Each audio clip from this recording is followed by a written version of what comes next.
Pro Group Management, workers' comp that works for you.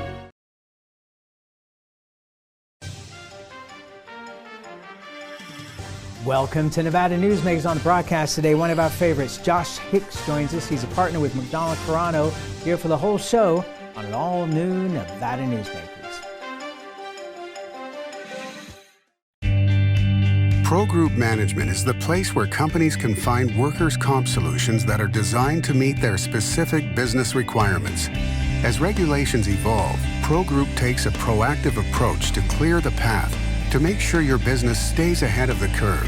Knowing your workers' comp program is optimized, you can focus on other important matters related to your growing business. Pro Group Management, workers' comp that works for you.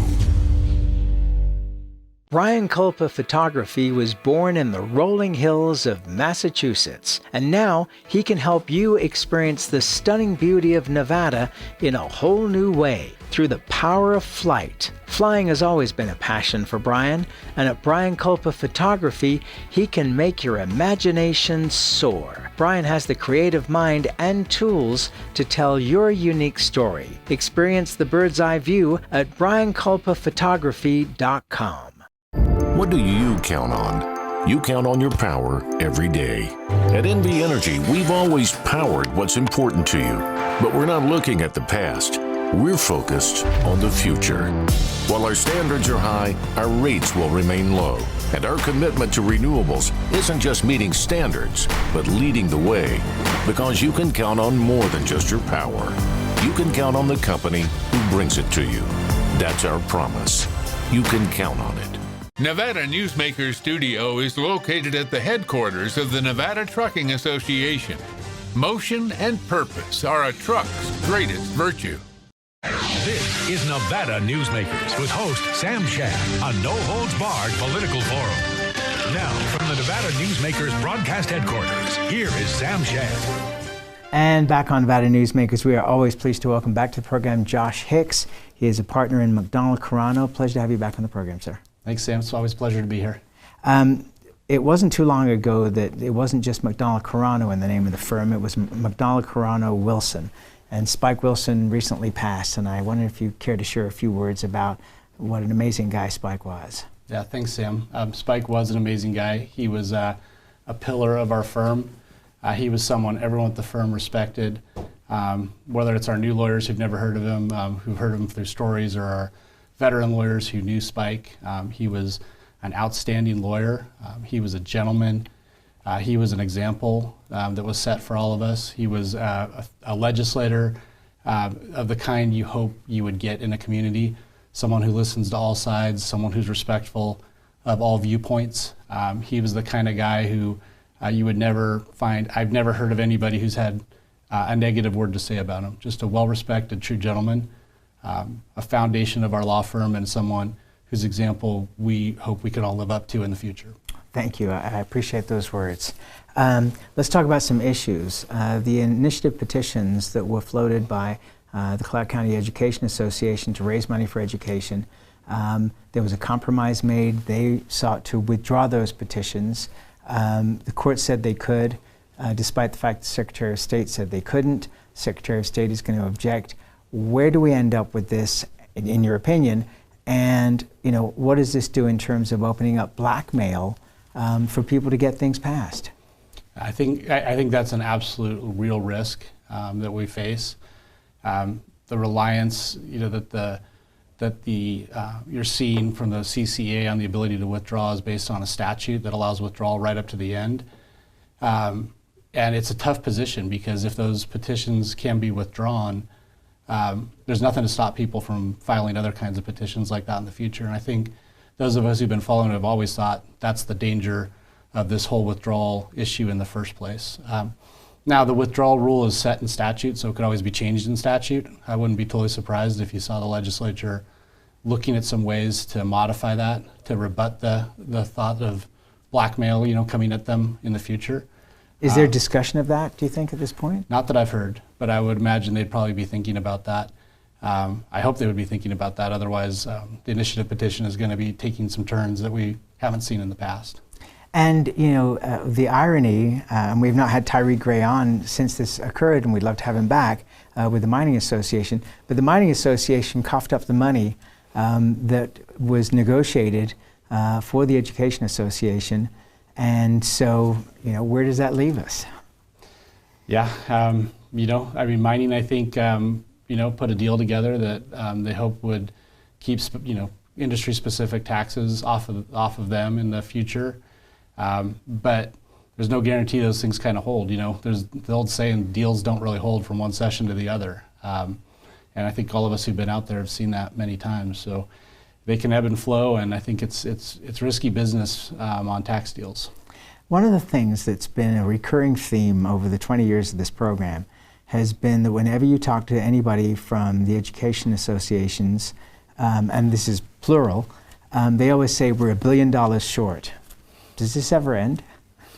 That's a good question. It has been that way. I mean, I don't think there's any questions that there are issues. Teachers, especially good teachers, there's pay issues with keeping them in the system. But what the dollar amount, if just throwing money at it, adding money to it, actually makes any changes, it's hard to really say.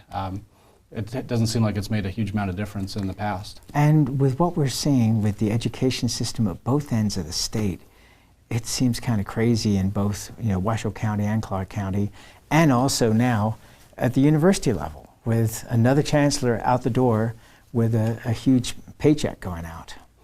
Yeah, I mean, it's a thankless job serving on those education boards or being a superintendent. I think it's extraordinarily difficult in big school districts.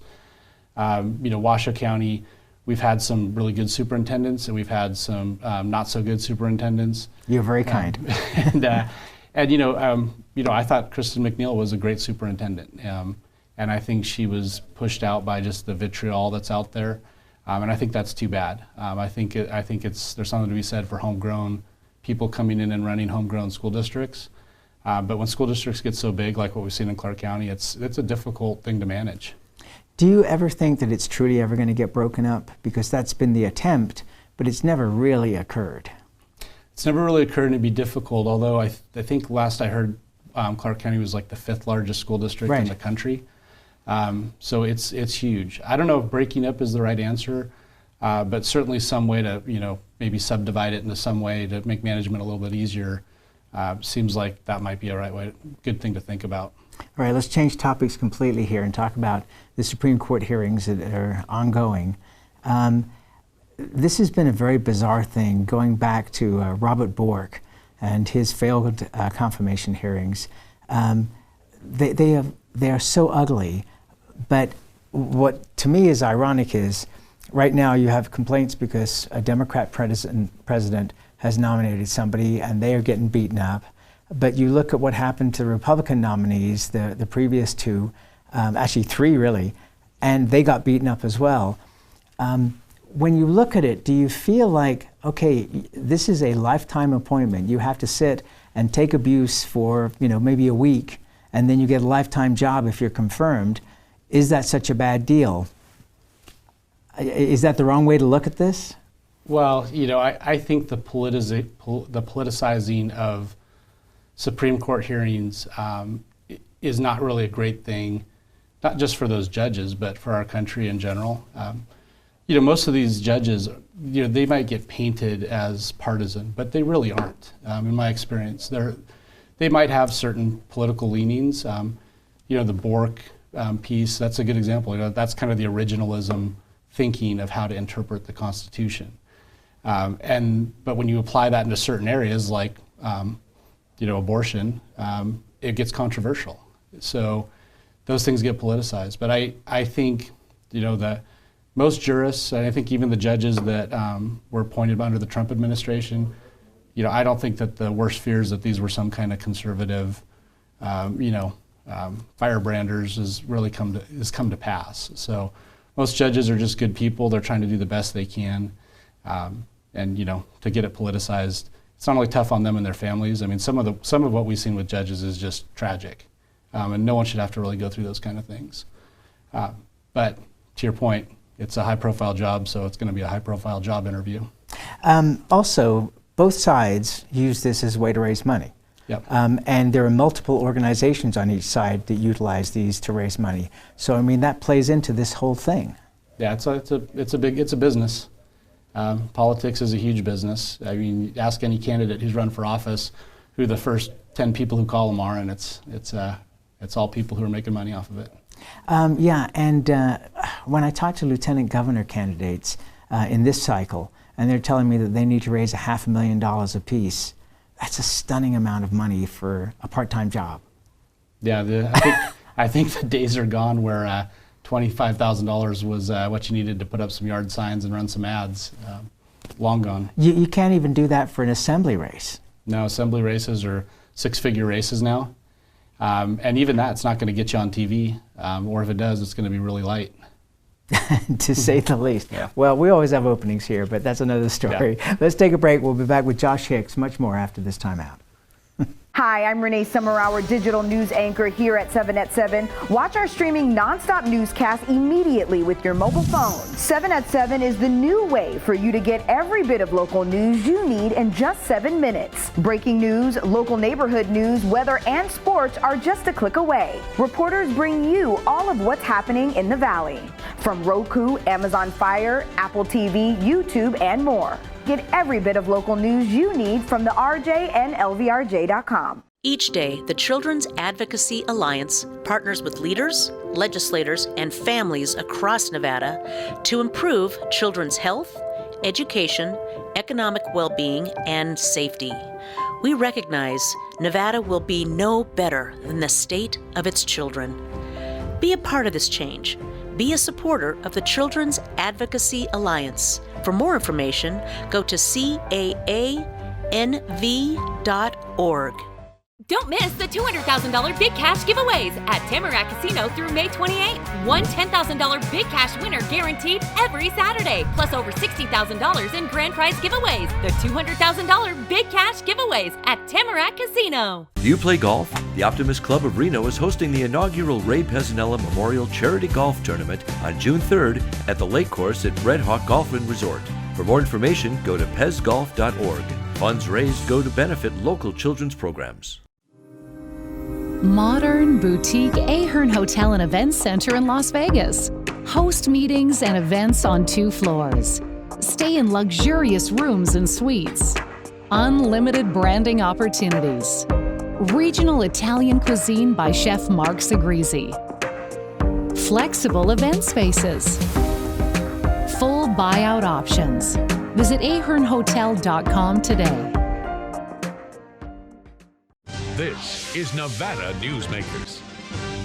And back on Nevada Newsmakers, we continue our conversation with Josh Hicks. He is a partner with McDonald Carano. Election integrity. I am very curious to get your thoughts on this because, I mean, you come from a very storied family in Nevada in terms of judgeships and the district attorney. I mean, you have a lot of relationships here, so I'm sure behind the scenes there are a lot of interesting conversations. What do you make of this? I mean, well, let's start out with this. Do you feel confident when you vote that your vote is being counted accurately? I do. I will say that I do feel confident. I will say that over the years, I think there are areas where we can improve things. For example? And I'll give you an example. So earlier in my career, I was at the Attorney General's office and I represented the Secretary of State when Dean Heller was the Secretary of State. And that's when the voting machines were actually first purchased and first put into place. And the issues that I saw when I was in that role typically revolved around voter registration drives. At the time, people could go down to the registrar's office, pick up a stack of voter registration forms, take them out and register and then return them. And there was really there weren't a lot of rules or policing on it, and there were issues there. And that's where I saw, you might see one party just turning in their preferred party registrations, but not the other parties. And that's why we started putting serial numbers on registration forms. We started making people sign out those forms so that the office could track what was turned back in. If there were huge discrepancies, if it was almost all one party and not another, you might think something was going on. So we'd see issues in those places. I never thought there were any issues, and I still don't, with the voting machines. I think that human error is a big issue, and I think those voting machines take care of a lot of that. They have a paper trail that they audit that, so we can see what's going on. And I think which you can verify yourself as a voter as you're doing it. Yep, absolutely. So I think that those things have made our elections more secure. But with that said, I think anytime you create a system that has areas that can be exploited, it's only a matter of time before someone tries to exploit them. Whether they can exploit them to the level that actually influences an election or not is a different question.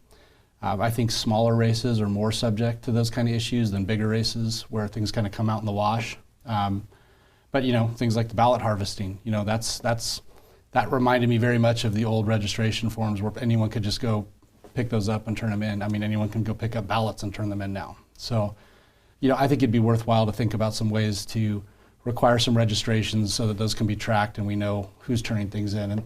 And by the way, this is not unique to one party or the other.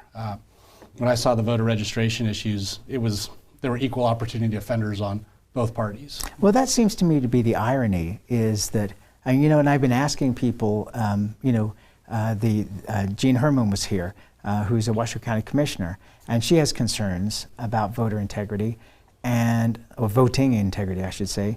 And I asked her, was she comfortable that she had won? Because she won her last election, she's running again. And she said yes. And she would have been comfortable if she had lost, she said on the program. And I talked to some other county commissioners and asked them the same question, and they all responded the same way. But yet this is this huge movement that is occurring not only across our state, but across the country. What do you think the basis of? Is it to make people uncomfortable with election results? Because in the end, what's good for the goose is good for the gander. And if you're an R or a D and you say the election was unfair, then if you win, what do you say then? Yeah, that's a good point. Things have become very divisive and very partisan, no question about it, and very tribal. And to me, it's kind of like a baseball game. If it ends on a close call, the team that's on the losing side of that, they might blame the umpire, say they got a bad call, be upset about it. And really what they should have done is played a better game so they weren't in that position to have that call determine things at the end anyways. So, I think it was a divisive, partisan election, and some people, I think, just they buy into the narrative that it was stolen because they didn't get the result they wanted. All right, so as I say, if we end up with a red wave, which is possible this cycle, there'll be a repeat of 2014. What are people going to say then? Well, that's a good question. I mean, if you thought the election system was flawed, is it still flawed when you get what the result you want? I don't know. But it goes back to the original point. I really personally don't believe there are fundamental flaws in the election system, but I think there are areas that we need to improve so that they're not exploited in the future. I think that's the way we should be thinking about it. One of the controversial ideas is having to show ID to be able to vote. And what's come up when I interviewed somebody from the ACLU a couple of years ago, they claim that 10% of the population of Nevada does not have an ID. And it seemed to me that everybody should have an ID. And that I have no problem. I'm not in favor of raising my taxes particularly, but I would be in favor of paying a little bit extra to make sure that everybody got ID. How do you function in society without an ID? What can you do? You can't get on a plane. I mean, you can't cash a check. There's a gazillion things you can't do. Right. I mean, you can't drive a car. You can't check out a library book. I mean, there's all kinds of things. So. I agree. That seems like a really high number of people to me, but I know a lot of those voter ID proposals will not just require a driver's license, for example. They'll allow you to use your voter registration card, or they might allow you to issue some other kind of voter, government issued ID. Our DMV puts out ID cards too, not just driver's license cards, and to do that free of charge so that anyone who's in that 10% bracket, if that's what it is, has the opportunity to go get an ID and actually use it. Do you think it raises a constitutional question of if you have to show an ID to be able to vote? No, I don't think it does, and I think other states have allowed that. They've survived constitutional challenges. So it depends how you do it, of course. If the the way to get an ID is expensive or onerous or difficult for people to do, it can create constitutional problems. But that's why it's important for a system that gets set up to make sure there's a way that people can go and actually get an ID that can identify them when they cast their ballot. Just one more thing on this voting integrity issue. For the people that are claiming that there's this massive fraud, but they keep telling me that they have no evidence. I don't understand this. I mean, you know, if you have some evidence that there is massive voter fraud, then you can go to the sheriff, you can go to the DA, and you can make a complaint and it would be investigated. And yet that doesn't occur. It doesn't, and I'm a firm believer in our three branches of government, separate and co-equal. Those kind of cases, everything where I've seen that have been brought to the judicial branch haven't proven anything, and that's why we have courts. You know, it was looked at by neutral courts. It was evaluated, and there was nothing there. And to me, that's the end of the story. I lied. I have one more thing on this. Were you surprised when the Washoe County Commissioner Gene Herman suggested that it might be appropriate to have the National Guard at polling stations? I was absolutely surprised because the county has zero authority over the National Guard. Right. So the idea that that would even be requested of the county commission seemed extremely bizarre to me. And there were a lot of other issues in that resolution too that I don't think the backers of that resolution, maybe they didn't think it out or they just were unaware, but you know, our election laws are set at the federal and state level almost exclusively. So to go to the county commission and ask them to make changes on these kind of things just seemed really strange to me. It seemed like they were knocking at the wrong door. All right, let's take a break. We'll come back with more with Josh Hicks after this timeout.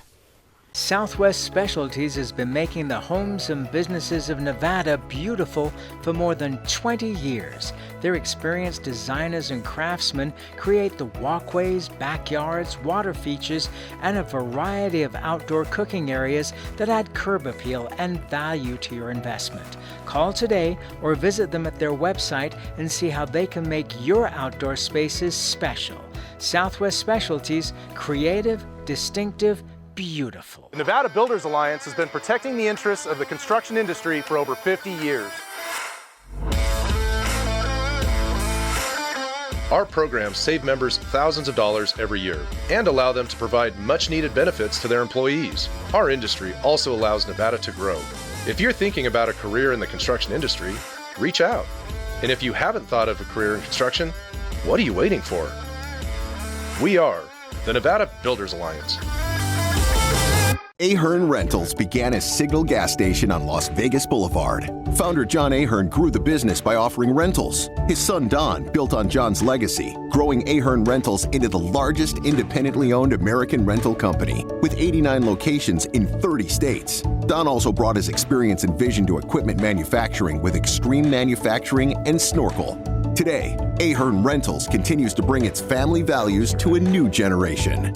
Learn more at ahern.com. The Do It Right guys at Nevada Heating have one mission.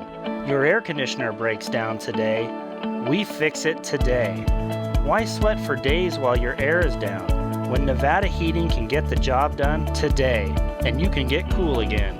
For nearly 50 years, locally owned Nevada Heating has been getting the job done right. Call today at 323-5585 or see us online at nevadaheating.com. This is Nevada Newsmakers. And back on Nevada Newsmakers, we continue our conversation with Josh Hicks. He is a partner with McDonald Carano. You know, it's been interesting over the last couple of years. We have seen what we've seen, obviously, in the past, and every community sees it, of people from outside moving to the community. They have money, and they bring ideas from their previous location to Nevada and want to change things without really understanding the lay of the land. What's your take on that? What's your advice to people who come here about the way Nevada is? Because we're really not a bunch of rubes. Yeah, I agree with you. And I don't know why that is either. I mean, people have a right to spend their money however they want, and if that means they want to light it on fire and throw it out the window, that's one thing. But I think anytime you come to any community, if you want to make change, I think that's great. But think about how you want to make it. Build some relationships, get to know people, find out what the issues are. It seems like, some of the things we've seen lately have just been, none of that's happened. It's just coming in, pedal to the metal, driving in and kind of a my way or the highway kind of situation. And I don't think that really plays well in any community, but particularly in a community that's a relatively close-knit community like we have in Nevada. Well, I thought the whole blockchains wanting their own county deal was insane in the last session. I mean, we haven't seen anybody wanting their own county since Dick Bryan and Bullfrog County 100 years ago, basically. Yeah, I mean, great reference to Bullfrog County, by the way. Thank you. But that was. You can Google it, kids. Yeah, that was a very different proposal. Right. It was strange, and I think it kind of took everyone back on their heels. I mean, I think there were some interesting ideas about, putting Nevada on the map with this kind of thing, but to do it like with a separate county that had its own government and its own tax system, that was a lot, I think, to try to bite off. To say the least, and thankfully it went away. Josh Hicks, always a pleasure to have you here on the program, so thank you for taking the time. I know how busy you are. Thanks, Sam. Pleasure to be here. And we'll be right back. Early in the morning or throughout the night, professional truck drivers are on the job, serving you, safely moving freight that's crucial to our economy. From the oldest industries to our newest innovators, from the exotic to the everyday, trucks are everywhere, moving everything. Never afraid to embrace a future that makes Nevada and our nation stronger. Trucking moves America forward. Take a look at Pro Group Management and see how your workers' comp requirements can be met head-on. By taking a proactive approach, Pro Group can assure that your company is meeting or exceeding state and federal standards. As you move forward in your industry, Pro Group moves with you, simplifying regulatory tasks, clearing the way so you can get the job done and look to your future success. Pro Group Management, workers' comp that works for you. Retail's impact on Nevada's economy? Enormous. 8,600 businesses, large and small, employing 145,000 workers. And last fiscal year, retail paid tax on nearly $60 billion in sales. We're the Retail Association of Nevada. We support retail, we help it grow, and we mean business. RANNV.org. As you know, Reno is booming. Toll's development company is helping it grow with insightful design and development, building community with every project, adding beauty, adding excitement, emphasizing our shared humanity. Reno is becoming bigger. Toll's development is helping it become better, more livable, more enjoyable. To learn more, go to tollsdevelopment.com. tollsdevelopment.com. As always, you can watch Nevada Newsmakers 24 hours a day at nevadanewsmakers.com. You can also check our archive going back to 2005 on our website. Again, nevadanewsmakers.com. We'll see you on the next show.